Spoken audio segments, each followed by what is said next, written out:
السلام عليكم ورحمة الله وبركاته. اللهم صل وسلم على سيدنا محمد عليه أفضل الصلاة والسلام. ازيكم يا كل حبايبي، عاملين ايه؟ وحشتوني كتير. فيديو النهاردة هو ان شاء الله الفيديو ده مش هيكون اخر فيديو معانا في سلسلة التنظيفات، هيكون معانا فيديوهات ان شاء الله كتيرة. ازاي نزيل الحروق والدهون من حاجات كتيرة، زي البراد، زي الحلة، زي المقلي، حاجات كتيرة ان شاء الله. وده ان شاء الله هنبدأ مع بعض.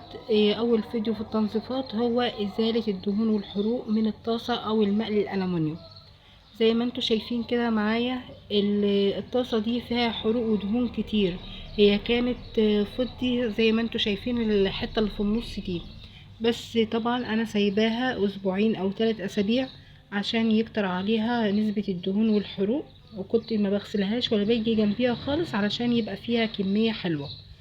فاحنا ان شاء الله هننضفها بطريقة سهلة وبسيطة جدا ومش مكلفة، لان زي ما انتوا عارفين مساحيق ازالة الدهون والحاجات دي بقت غالية والاسعار بقت نار، والبيت مش مستحمل ان احنا نجيب حاجات تانية. فاحنا ان شاء الله حاجات موجودة عندنا في كل بيت بإذن الله هنعملها مع بعض، وهنشوفها في الفيديو ازاي هيطلع وهيبقى فضي واحلى كمان من الاول.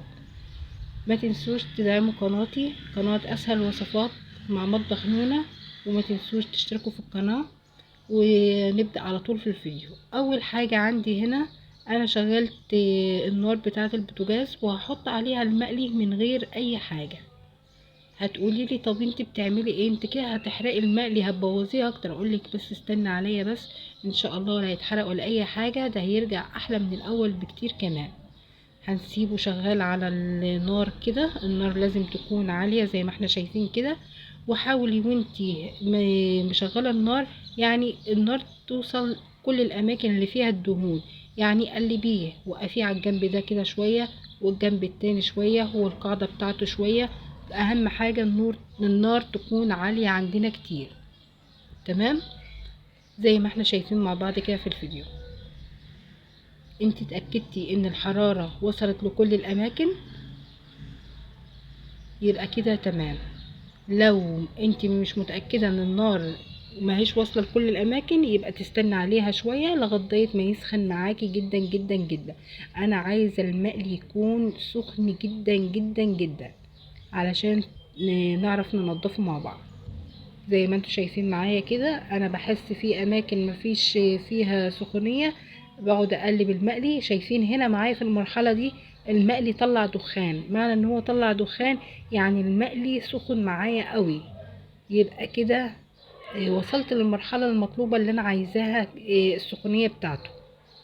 تمام، هناخد بقى المقلي بتاعنا هنا زي ما احنا شايفين.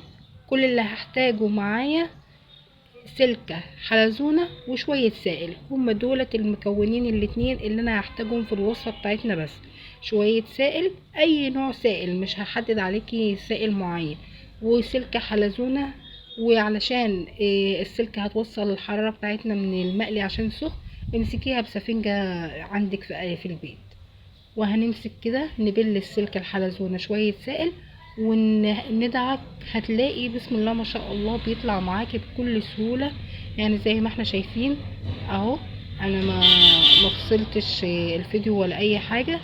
شايفين مجرد ما بدعك كده الدهون والحروق بتطلع معايا بكل سهولة. الموضوع يا جماعة مهوش متعب ولا اي حاجة، بس بس اللي انت هتحتاجيه انت تمسكي بسفنجة كويس علشان السلكة ما توصلش الحرارة لايديكي. هو ده اللي هيضايقك، بس ان ممكن الحرارة توصل لايديكي. امسكيها بسفنجة حلوة. شايفين برضو هبل السلكة سائل تاني وارجع ادعك. العملية دي تتكرر معانا على طول كده زي ما احنا شايفين كده مع بعض. تمام، لو انتي حسيتي ان المقلي درجة الحرارة بتاعته قلت ولا حاجة، بتقومي ترجعيه تاني برضو على النار يسخن معاكي، وترجعي تكرري معاه نفس العملية اللي احنا شايفينها دي. شايفين في الدخان طلع اهو، وانا قاعدة بدعك بالسلكة. تمام، ما تسيبيش ولا حتة بقى فيه. كل الاماكن اللي فيها دهون وحروق بل السلكة سائل، ودعكيه. ايوه زي ما احنا شايفين الدخان يا جماعة طالع ازاي. ايوه بالطريقة الجميلة دي، وطريقة سهلة وحاجة ما هيش مكلفة، وان شاء الله يعني انتوا شايفين في الفيديو ان المقلي رجع يبقى فضي زي الاول. شايفين كده بالظبط كده زي ما احنا شايفين مع بعض.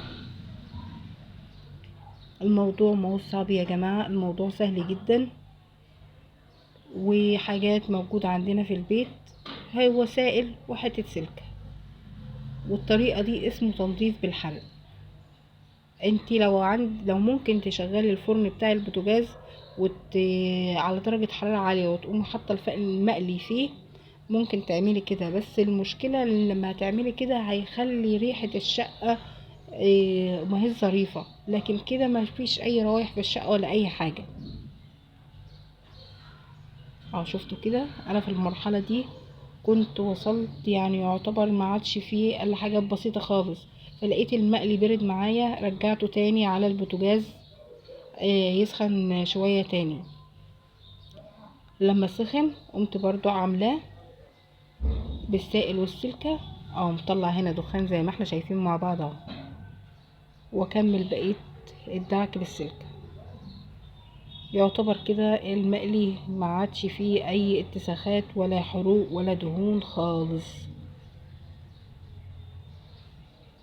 طريقة سهلة وبسيطة ومش مكلفة. فضلا وليس امرا ادعموا القناة بتاعتي اسهل وصفات مع مطبخ نونة عشان يوصلك كل جديد، واشتركوا فيها عشان توصل ل1000 مشترك. بحبكم كلكم في الله. وزي ما احنا شايفين مع بعض كده كل الاتساخات راحت من عليه. حاجة بجد يعني بجد تشرفك وتبهرك ان بحاجات بسيطة انت عملتي المستحيل، يعني يعتبر كان بايظ اهو. زي ما احنا شايفين المقلي بيلمع ولسه ما تغسلش بالمية كده، انا غسلته بالمية. شايفين الجمال والحلاوة. المقلي بيتكلم عن نفسه الصراحة، بيلمع لمعان جامد جدا، كأنك مستخدمة مسحوق كذا او بنوع ازالة دهون كذا. حاجة بجد بجد تشرفك، ومحدش هيصدق ان انتي بحاجات بسيطة عملتي تنظيف الطاسة. وان شاء الله هنعمل حاجات مع بعض كتير بإذن الله.